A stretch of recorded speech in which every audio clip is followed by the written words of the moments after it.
प्रधानमंत्री मोदी जब इजरायल जाएंगे तो वहां पर आपको बता दें बहुत अहम सौदे होने जा रहे हैं, जिसका असर आने वाले ऑपरेशन सिंदूर पर भी पड़ेगा, क्योंकि ये पॉज है, यानी ऑपरेशन सिंदूर 2.0। पीएम मोदी यरूशलेम के लिए रवाना हो चुके हैं। इजरायली संसद नेसेट को प्रधानमंत्री संबोधित भी करेंगे। इजरायल के प्रधानमंत्री के साथ द्विपक्षीय बातचीत करेंगे।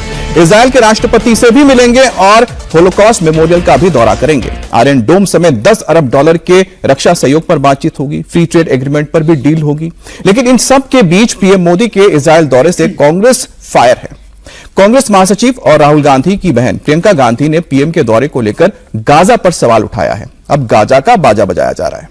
पीएम मोदी के इजरायली संसद के संबोधन को लेकर प्रियंका गांधी ने सोशल मीडिया प्लेटफॉर्म एक्स पर पोस्ट किया और लिखा कि उम्मीद है कि पीएम मोदी इजरायली संसद में गाजा के नरसंहार का जिक्र करेंगे, गाजा के लोगों के लिए न्याय की मांग करेंगे। उधर पीएम मोदी के दौरे को लेकर इजरायल में जबरदस्त जोश है और इजरायल के प्रधानमंत्री बेंजामिन नेतन्याहू खुद भी प्रधानमंत्री मोदी से मिलने के लिए उत्सुक हैं। बुधवार को भारत के प्रधानमंत्री नरेंद्र मोदी यहाँ आ रहे हैं। वे संसद में भाषण देंगे। मुझे पूरा विश्वास है कि आप सभी यहाँ मौजूद रहेंगे। हम यरूशलेम में एक स्टार्टअप कार्यक्रम भी आयोजित करेंगे और साथ मिलकर याद वाशेम का दौरा करेंगे। मैं एक और बात का जिक्र करना चाहता हूँ, एक विशेष सहयोग। हम उच्च तकनीक, AI और क्वांटम क्षेत्र में सहयोग को बढ़ावा देंगे। मैं AI और क्वांटम की बात इसलिए नहीं कर रहा हूँ क्योंकि ये भविष्य है, बल्कि ये वर्तमान है। हम निश्चित रूप से इस क्षेत्र में विश्व के अग्रणी देशों में शामिल होना चाहते हैं। अब इजरायल भारत के साथ नया हेक्सागन गठबंधन बनाने की तैयारी कर रहा है। नया अलायंस बनाने में ये जुट गया है। लेकिन कांग्रेस फिलिस्तीन को लेकर पीएम मोदी के दौरे पर सवाल उठा रही है। पीएम मोदी के दौरे से पहले कांग्रेस नेता जयराम रमेश ने भी सवाल उठाया था।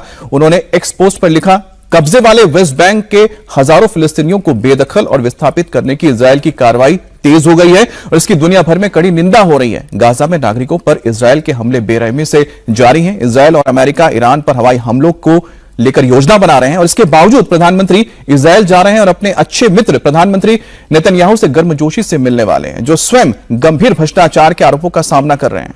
उन्होंने आगे लिखा है कि मोदी सरकार फिलिस्तीनियों के मुद्दे पर अपनी प्रतिबद्धता को लेकर खोखले और दिखावटी बयान देती है।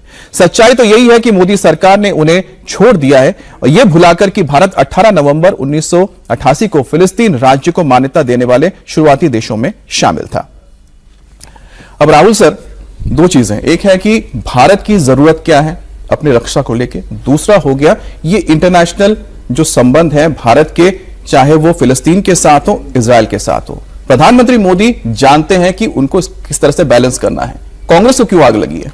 देखिए, दो तीन चीजें मैं आपको बता दूं। आपने पहला सवाल पूछा भारत की जरूरत क्या है डिफेंस को लेकर।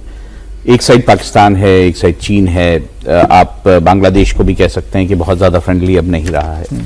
तो भारत जो है ऐसे देशों के साथ घिरा हुआ है जो कि बहुत ज्यादा फ्रेंडली नेशंस नहीं है और विश्वास की भी कमी है उन, जैसे चीन के साथ विश्वास की कमी है। चीन कभी भी जो है पलट सकता है और भारत के लिए मुसीबत बन सकता है।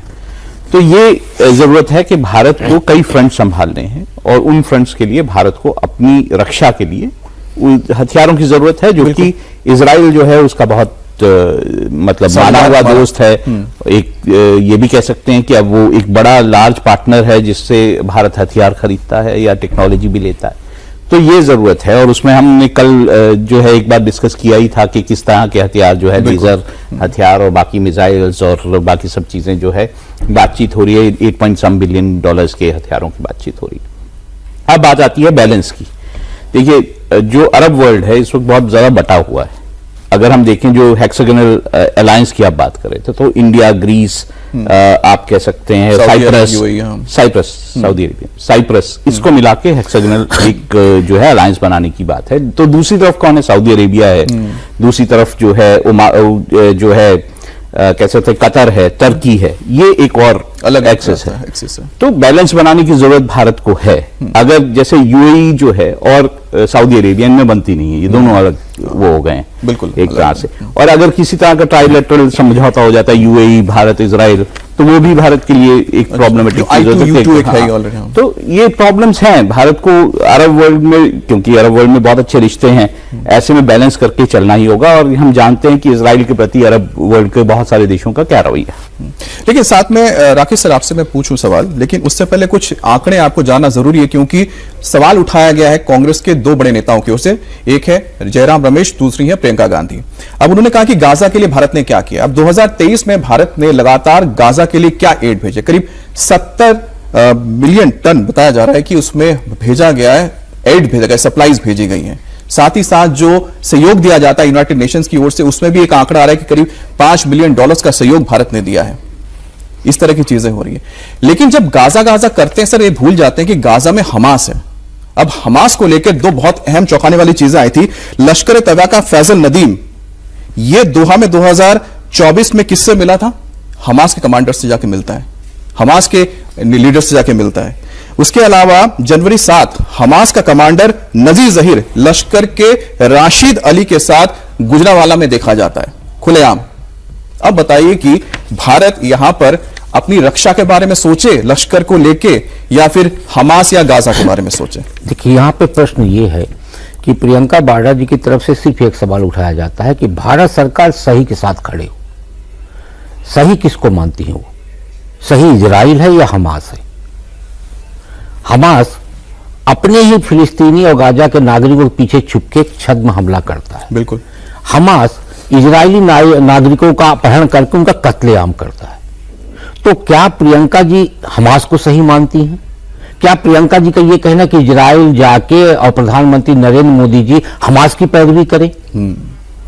प्रश्न यहां पे ये है, मुस्लिम तुष्टीकरण में आप इतने अंधे मत हो जाइए कि आप सारी गुटनिरपेक्षता, कूटनीति सबको किनारे कर दीजिए। ये जो फिलिस्तीनी झोला लेके प्रियंका जी पार्लियामेंट में जाती हैं और हमास का नाम लिए बगैर जो सही का साथ दीजिए का जो स्टेटमेंट देती हैं, वो साफ साफ उनका मुस्लिम तुष्टीकरण की एक राजनीति है, इसके अलावा कुछ नहीं।